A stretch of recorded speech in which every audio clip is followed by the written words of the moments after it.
Como vocês viram aí no título, hoje eu vou contar um pouco da minha experiência como filha de pastores. Mas também esse vídeo vai para os novos convertidos, missionários, membros de qualquer igreja, principalmente jovens, adolescentes e você que, assim como eu, é filho ou filha de pastores. Mas antes de irmos a fundo nessa conversa, você que chegou aqui nesse vídeo de paraquedas e não me conhece de jeito nenhum, nunca viu esse rosto, nunca viu essa voz na sua vida, eu sou Diana Amorim e estou aqui para que juntos possamos entender de forma mais simples as escrituras. Por isso, já se inscreve no canal e deixe o seu like. E compartilha com todos os seus amigos para que eles também possam ter o entendimento que você vai ter aqui hoje. Bom, vamos entender toda essa história do início.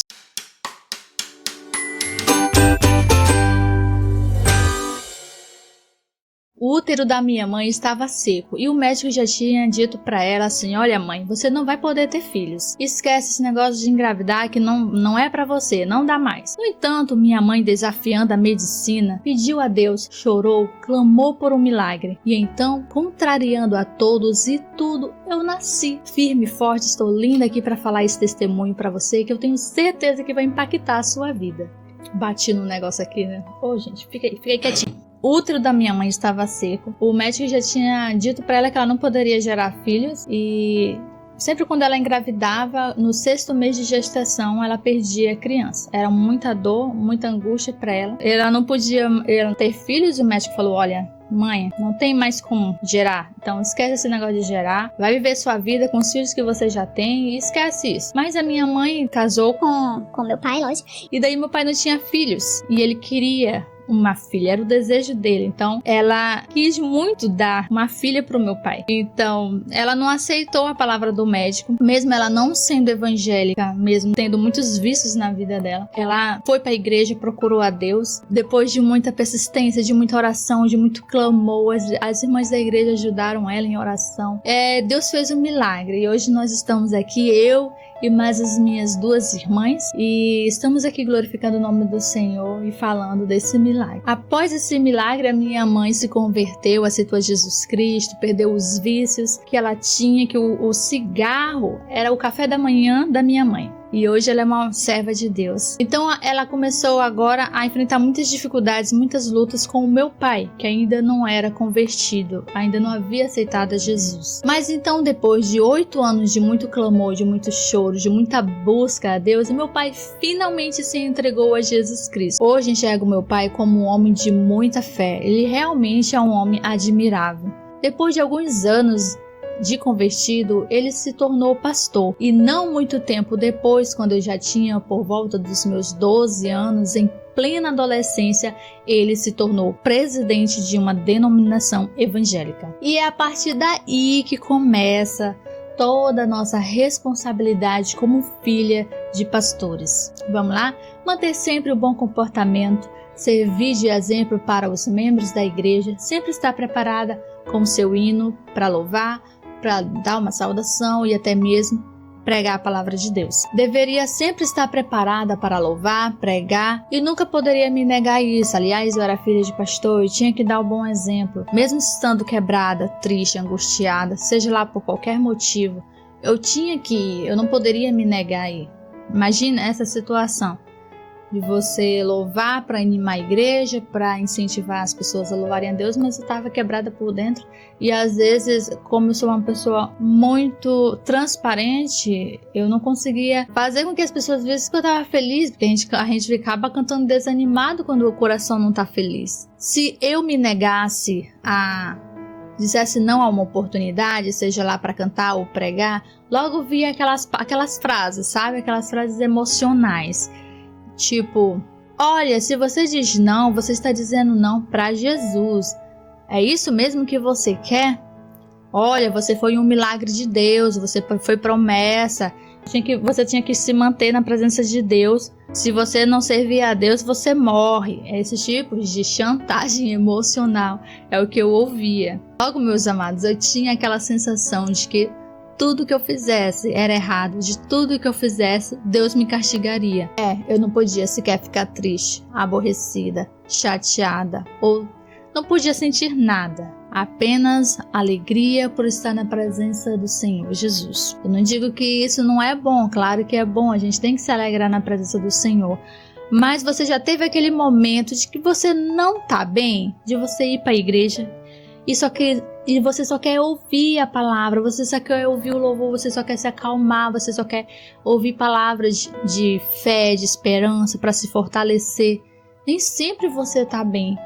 Como filha de pastor, eu também sou humana, eu também tenho os meus momentos de fragilidade, eu não sou de ferro. Então, isso é uma das coisas que as pessoas, elas não entendiam. O meu pai não conversava, minha mãe não conversava para entender. Eu era adolescente tem um turbilhão de coisas na cabeça, e sentimentos e emoções, ao qual eu não colocava para fora, ao qual eu não tinha amigos para compartilhar o que eu estava sentindo. Então eu fingia estar bem o tempo todo.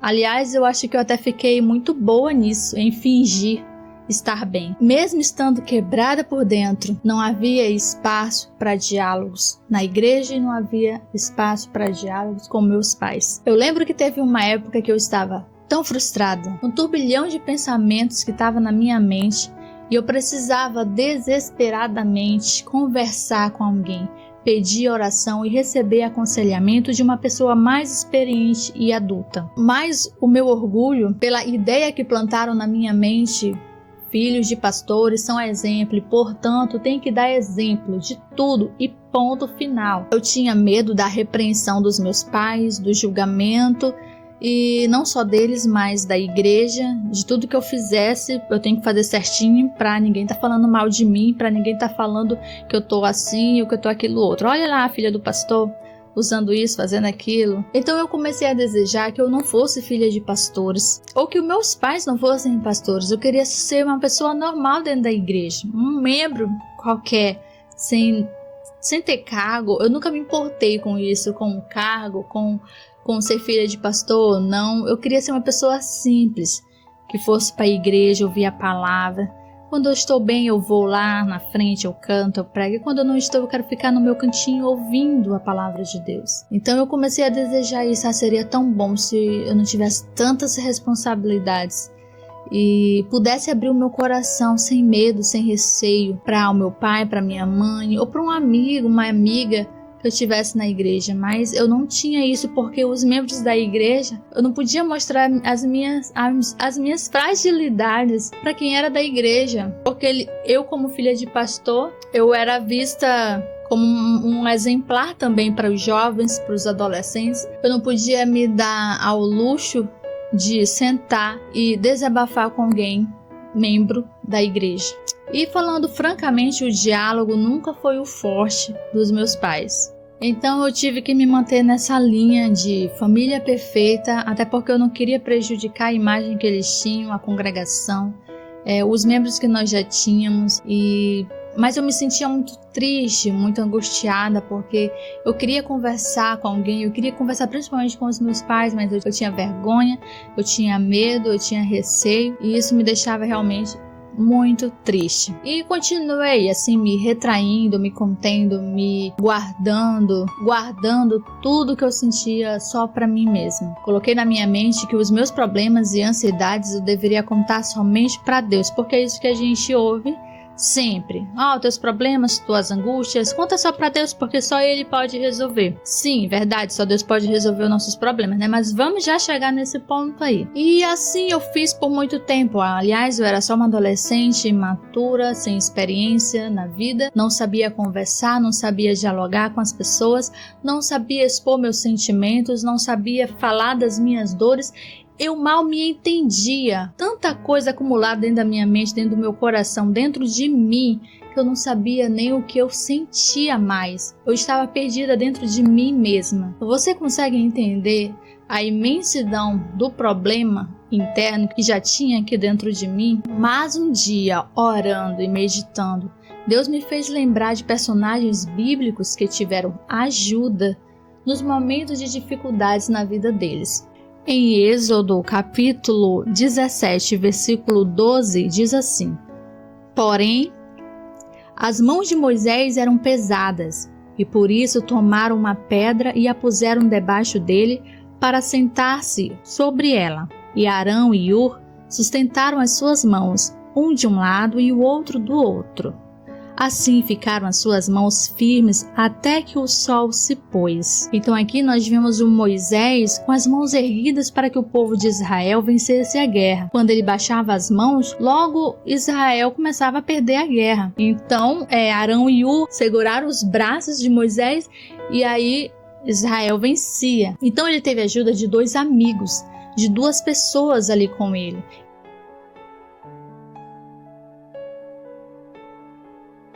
Imagina se ele não tivesse Arão e Hur do seu lado para ajudar e sustentar as mãos para que Israel vencesse. E assim como esse caso de Moisés e Hur e Arão, após perder o marido e os filhos, Noemi se viu também sozinha e na miséria. Então ela pediu para suas noras irem embora, seguissem suas vidas e a deixassem ali. Mas Ruth, por seu forte caráter e amor, não abandonou a sogra, nem se rebelou ao Senhor. Juntas, uma fortaleceu a outra e deram início a um novo capítulo em suas vidas. Aqui nós temos um outro exemplo de ajuda do próximo. Não somente Deus as ajudou, mas elas receberam ajudas de quem estava próximo delas. E esses são apenas 2 dos muitos exemplos que temos na Bíblia, onde vemos a importância de termos amigos, de pessoas ao nosso lado para nos ajudar e que nós também possamos ajudar, aconselhar, ouvir alguém desabafar, ou você mesmo chegar em alguém e desabafar. Não é errado você chorar, não é errado você desabafar, não é errado você expor o que está sentindo. Escolha as pessoas para que você possa fazer isso. Se você não tem ninguém, ore a Deus, busque a Deus. Deus sempre envia alguém para orar e para chorar junto com você, se você realmente estiver disposto a fazer isso. O problema é se reprimir, é esconder, é fingir, é guardar coisas dentro de você que uma hora vai explodir. Tanta coisa acumulada dentro de você que você não colocou para fora, tanta coisa para dizer e você não disse. Com isso, sua mente vai ficar tão confusa, mas tão confusa, que você vai acabar não entendendo a si mesmo. E nessa confusão, você pode até se afastar da igreja, se afastar de Jesus e não vai nem entender o porquê. Só vai estar desanimado, vai estar triste, angustiado, sentindo tanta dor que você não vai mais ter força para continuar indo buscar a palavra, o entendimento das coisas de Deus. Por isso hoje, ore, chame Jesus para entrar na tua casa, no teu lar, dentro do teu coração, te dá força para expor seus sentimentos, para não ter medo, para não ter vergonha, para que Ele mostre o propósito que tem na sua vida e que você venha cumprir esse propósito fazendo as coisas da maneira certa, sem o medo de compartilhar com seu irmão a sua dor, para que você tenha alguém que sustente suas mãos aqui em cima, para que você tenha alguém que no meio da dificuldade, das lutas, das guerras internas, ele esteja com você para te ajudar a enfrentar os problemas internos e os problemas do dia a dia que você vai enfrentar na vida. Que você tenha um Arão, que você tenha um Hur, que você tenha uma Ruth com você. Peça a Deus, ore a Ele, busque, que Ele vai providenciar esse amigo especial na tua vida. Receba ajuda e dê ajuda também. Saiba ouvir, saiba dar conselhos, saiba abraçar quando tiver que abraçar, chorar e se alegrar com aqueles que se alegram. Então, meu recado direto aqui para pastores, membros, todas as pessoas ali que têm cargo, seja evangelista, missionário, pastor, diácono, evangelista, todos em geral, entendam que vocês não são super-homens, entendam que vocês são seres humanos criados, formados por Deus, que vocês são filhos, vocês não são homens de ferro para guardar tudo. Vocês também, pastores, têm que ter amigos próximos, ajuda de um Arão, ajuda de Hur. Vocês têm que ter esses parceiros na vida de vocês e não guardar tudo, porque eu sei que a responsabilidade que vocês têm é muito grande. Eu sei que o que vocês têm ali de cuidar tantas ovelhas, de cuidar de tantas pessoas e tantos problemas, é como um psicólogo. Imagina um psicólogo que ele passa ali a sessão o dia inteiro ouvindo problemas, e a cada coisa bizarra que um psicólogo ouve dos seus pacientes. E ele é um super-homem para aguentar toda essa carga emocional que vem das pessoas, que vem carregada de coisas ruins, de sentimentos ruins. Quem é que cuida dele? Quem é que cuida do coração dele? Ele também vai ter que passar por um psicólogo, porque a mente dele tá cheia de coisas que vêm de fora, e ele vai precisar de tratamento psicológico também. Nós, seres humanos, independente do cargo que você tenha, da profissão que você tenha, você precisa de cuidados emocionais, cuidados internos, precisa de amigos, precisa falar o que você está sentindo, precisa saber confiar em alguém para contar o que você está sentindo. Então, pastor, você não é homem de ferro, você não vai suportar tudo sozinho, você precisa de ajuda. Lembre, você é ser humano. Se você não desabafar, se você não poder contar com alguém, você vai cair. Eu já vi pastores que se mataram, que têm históricos de depressão, porque é muita carga emocional, e você tem que saber cuidar disso. Gente, para com isso de querer, eu vou contar para Deus e vai passar. Não passa. Deus é poderoso sim para agir na nossa alma, mas a gente precisa desabafar com alguém. Você precisa ser sincero consigo mesmo. Você precisa ser uma pessoa que está ali junto com os outros. Nós somos uma família, nós somos feitos para ficar junto, não sozinho. Se fosse bom uma pessoa ficar só, Deus não teria feito a mulher, teria feito só Adão mesmo e estava ótimo, beleza. Só Deus e ele ali no paraíso, no jardim. Tava uma maravilha, mas o homem não foi feito para ficar só. O homem tem que ter um parceiro para conversar, para compartilhar, para contar a sua dor, para louvar junto, para pregar, para orar, para chorar e para se alegrar, fazer festa. Tudo nós precisamos um dos outros. Nós somos humanos. Não esqueça, sujeito a paixões, a pecados, a dores, lamentações. Não julgue o seu irmão pelo um erro, não julgue o seu irmão por vestir, por falar, por calçar, porque o mundo dá volta. Se você julga alguém hoje, o mesmo pode acontecer com você amanhã, porque só Deus sabe o que vai acontecer. Somente Deus sabe o vira-volta que Ele mesmo pode fazer acontecer na sua vida. Então seja compreensivo com seu irmão, seja solidário. Se você tiver que vestir, alimentar alguém, conversar com alguém, chorar com alguém, chore. Porque tudo que você fizer aqui na terra, um necessitado, uma pessoa que precisa de você, você vai estar fazendo a Deus, não aquela pessoa. Você vai estar fazendo a Deus. Então medite nisso na sua casa, onde você estiver agora. Pastor, por favor, você acabou de ouvir esse testemunho, tudo que eu falei, você tem filho, você não conversa com seu filho? Há quanto tempo você não pergunta como seu filho se sente? Se está tudo bem na escola, converse com ele. Chame o seu filho e pergunte como está o coração, como está a mente, como está a vida com Deus, como está na escola. Pergunte, fale para o seu filho, deixe ele saber que ele pode confiar em você. Deixe ele saber que ele pode contar tudo para você. E você não vai julgar, você não vai pressionar, você vai ajudar em oração, vai segurar na mão dele e deixar a mão estendida. Faça isso com o seu filho e faça isso com seus membros. Faça reuniões na sua igreja, onde não seja um culto, mas seja ali as pessoas unidas falando dos seus problemas uns para os outros, porque isso está faltando nas igrejas. Está faltando as pessoas saber ouvir sem julgar, porque a pessoa ouve um problema, a irmã isso e aquilo com o marido dela. A irmã tá errada, ela tem que ser mais humilde. Gente, nós temos que parar de querer falar mal dos irmãos. É errado eu ficar julgando as pessoas. Eu tenho que amar. Eu tenho que ajudar. Chega naquela irmã e fala, irmã, você precisa disso, daquilo? Vamos ver como a gente pode te ajudar. Faça isso na sua igreja para que as pessoas tenham o costume de ajudar umas às outras e não de julgar pelo que o irmão está passando. Não de julgar o problema do irmão e de como ele está lidando com esse problema. Às vezes a pessoa não sabe como lidar com uma situação, mas você sabe porque você já passou. Então ajuda, dê o seu ombro para a pessoa chorar, porque é isso que Deus quer que você faça hoje. Que você seja amigo de alguém. Que você dê e não só receba. Que você não fique só buscando ajuda, mas que você dê para quem está precisando. Não feche os olhos. Portanto, confessem os seus pecados uns aos outros e façam oração uns pelos outros para que vocês sejam curados. Se eu não falar, se eu não confessar, se eu não expor o que eu estou sentindo, eu vou ficar ferida eternamente. A angústia, a dor, ela não vai passar, porque a cura, ela vem quando eu professo o pecado, quando eu professo a minha dor. A oração de uma pessoa obediente a Deus tem muito poder. Então por que você está calado?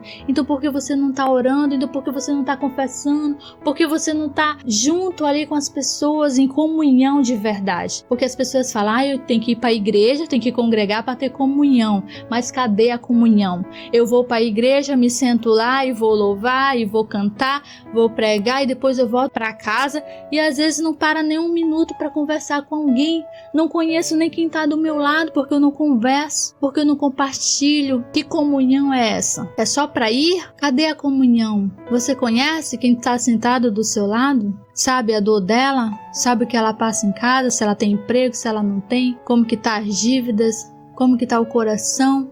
A comunhão dela com Deus, você sabe? Para finalizar, lembre-se, o maior dom não é o de louvar, não é o de pregar e nem de profetizar e muito menos falar em línguas. O maior dom de todos é o amor. Se você tem amor, não só por você, mas pelo próximo, o amor pelo seu irmão, o amor por quem está do seu lado, por aquele que você nunca viu, amor por quem está na sarjeta, por aquele que está sem teto, aquele que vem até você e pede uma passagem, que pede um alimento, que pede R$2 que seja para sua necessidade diária. Você tem amor? Porque o maior dom é o amor. Você tem esse amor? Você tem esse dom?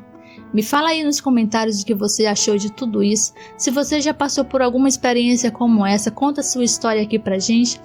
E talvez, quem sabe, o próximo vídeo seja contando um pouquinho da sua história. Eu espero que esse vídeo tenha ajudado você. Eu espero que você sinta realmente o bradar de Deus no seu coração, para que você venha conversar, para que você venha desabafar, para que você venha buscar amizades verdadeiras na presença do Senhor. E que essa comunhão com os irmãos e esse amor realmente venha existir dentro das igrejas hoje, no Brasil e no mundo. Por favor, se você chegou até aqui, não esquece de compartilhar esse vídeo, de se inscrever e deixar um joinha. Esse joinha, gente, vai ajudar muito a gente no nosso vídeo.